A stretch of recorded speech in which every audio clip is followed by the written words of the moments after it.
Hey everyone, Jason here, entrepreneur and digital marketing consultant, and in vlog number 2 of 2019, I want to follow up with a part 2 to the first vlog where I talked about why setting goals for 2019, especially if they're big, grandiose ones, may not be the best way to make sure that 2019 is your breakout year. Now, if you missed that video real quick, I brought up 2 questions that I think are more important than trying to spend all this time making this grandiose plan for domination or business growth and setting goals in 2019. So here are the 2 questions that I think you should focus on and then do your goals later on down the road. The first question is, what is the one thing you can do to drive more traffic, sales, or customers to your business? And then the second question is, what is the one thing that takes up the most amount of time in your day, or if you're doing it as a side hustle, you know, that couple hours you have at the end of the day, what's sucking up the most amount of your time when you're investing your time into your business that isn't the first thing you identified? So as an example, what I came up with for this YouTube channel was, number 1, what's the one thing that's going to drive the most new customers, growth, or sales? That's making more videos, expanding the audience, delivering more value via the channel. Well, what's getting in the way of that? What's part 2 to this analysis is, what is the one thing that's taking up the most amount of my time that isn't making more videos? Well, it's editing those videos and all the post-production stuff that comes afterwards. And so that's what I identified in my exercise at the beginning of the year, just a few days ago. And so now what I want to do in part 2 is walk you through what it looks like to hire somebody, because this is something as entrepreneurs and creators, every single one of us is going to have to do this eventually, because our business, our creative, our channels, and our influence is only going to be as strong and valuable as great to our audience and customers as the people behind us that support us in what we do. There is no possible way I could make as much content as I do or have as many clients as we have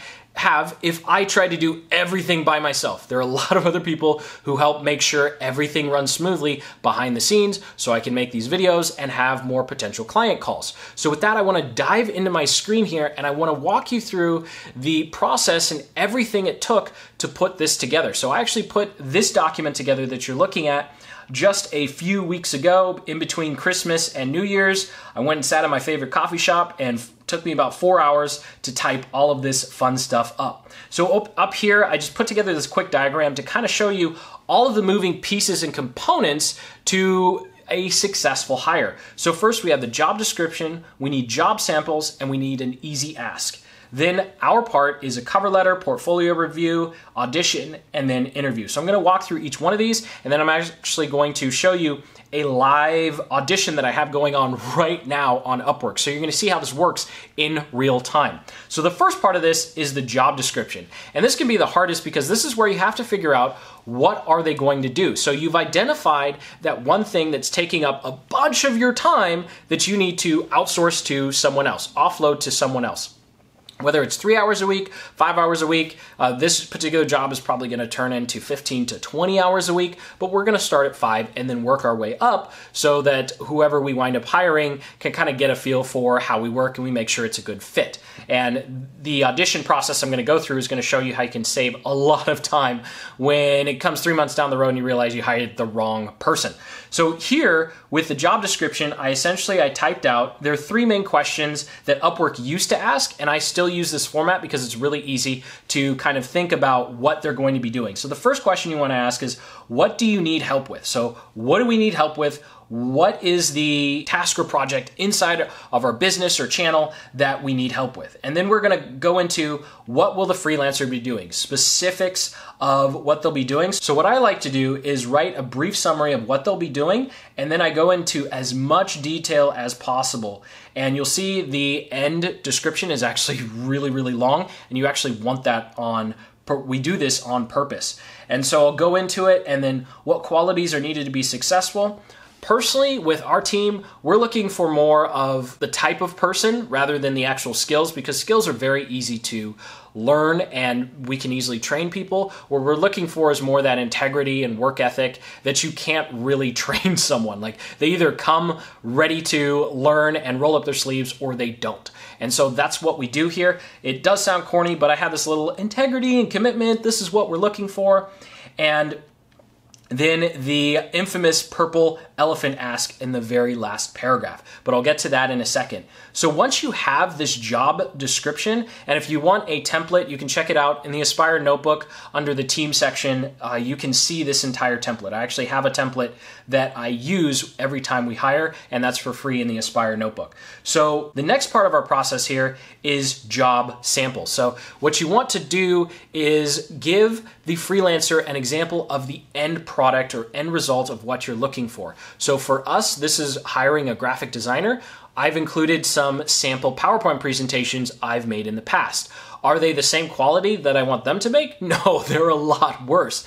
But it gives the freelancer an idea of the type of work they'd be doing. And it's actually really important that you eliminate as many people as possible up front, which comes into the asks. So we've done the job description, we've attached a couple samples so the freelancers know what kind of end product you're looking for, and then the asks. So I'm gonna scroll back down here on my screen, and you're gonna see in this last paragraph in your proposal, please start the first line with purple elephant so I know you actually read the complete job description.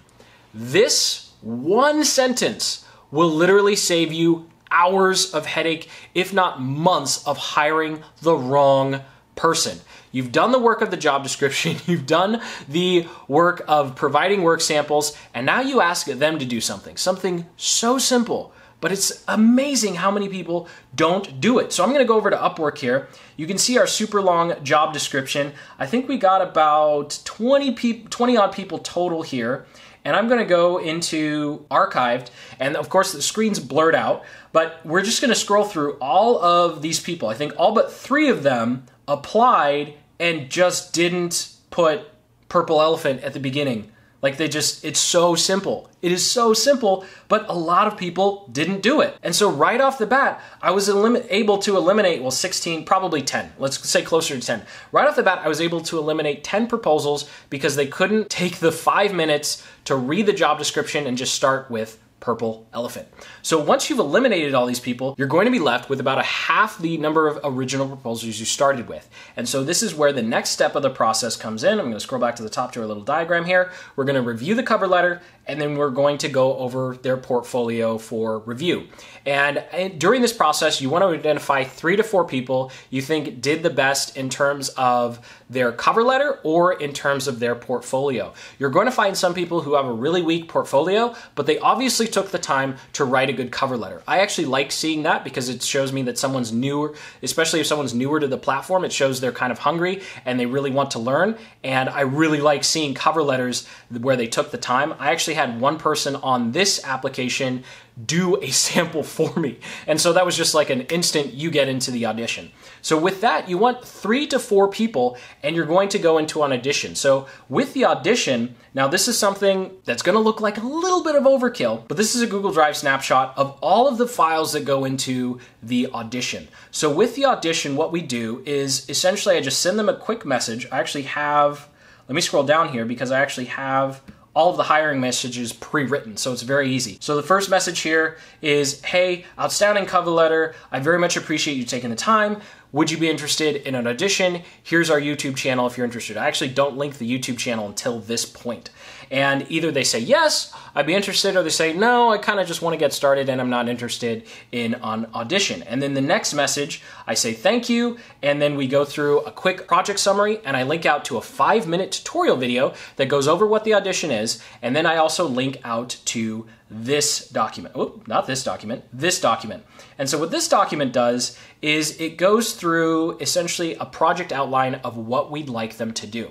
Now, I know this looks like a lot of work, and there's probably only 3 of you still watching because you're like, Jason, this is nuts. But this gets into something that you really need to understand, and that is as much work as you put into hiring someone, they're probably not going to be the best person the first time round. And so the answer to hiring, to quote Gary Vee, is firing. And so you want to plan that you're going to have to go through this process more than once. So take the time to be detailed.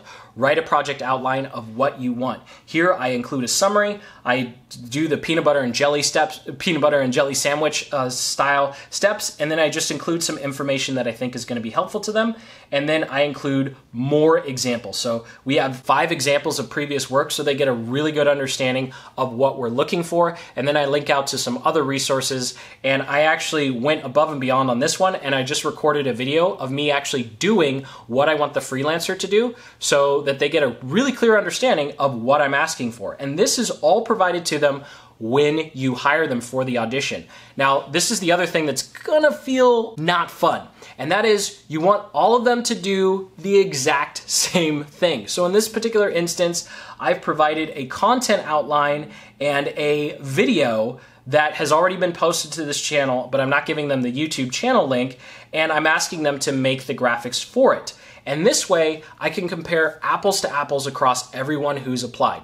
Is it does it feel like a waste of money? Yes, because you're not going to be able to use all the graphics because I'm essentially getting the same graphics, or you're essentially getting the same article or the same piece of work or the same task done 3 or 4 different times, but you're going to be able to save yourself so much time in the future because you're going to be able to immediately see which person's a good fit and which person isn't. And after a week or 2, you'll be done with the auditions, I'll be done with these auditions, and you'll actually have tangible work samples from each freelancer. So not only did you just look at their cover letter, they added purple elephant or whatever, purple penguin or pink pineapple to their cover letter, you've gone through their work samples, and most importantly, you've seen how they've worked, you've seen how they've asked questions along the way, and so you have a concrete idea of what type of quality can expect from someone moving forward.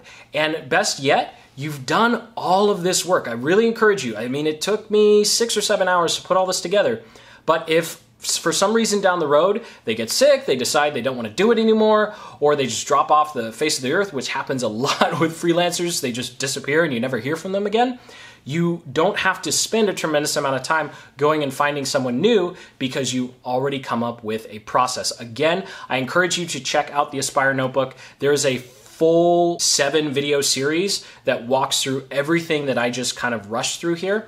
And so I really wanted to do this particular vlog, not because it's the most sexy thing in the world. We'll get back to, marketing and advertising in future vlogs, but just getting the right hires, or as close to the right hires the first time around, is very important to your long-term success as an entrepreneur and digital marketer. So I hope you found this helpful. Definitely go ahead and feel free to go back and pause the screen and see how I've written certain parts. That's why I made sure to pause on so many screens as I was talking. And make sure to comment below if you have any questions on hiring, or if you want to see more videos on what it takes to be successful finding people on Upwork. So until the next video, you know what to do. Hit that like button and keep building the business you love.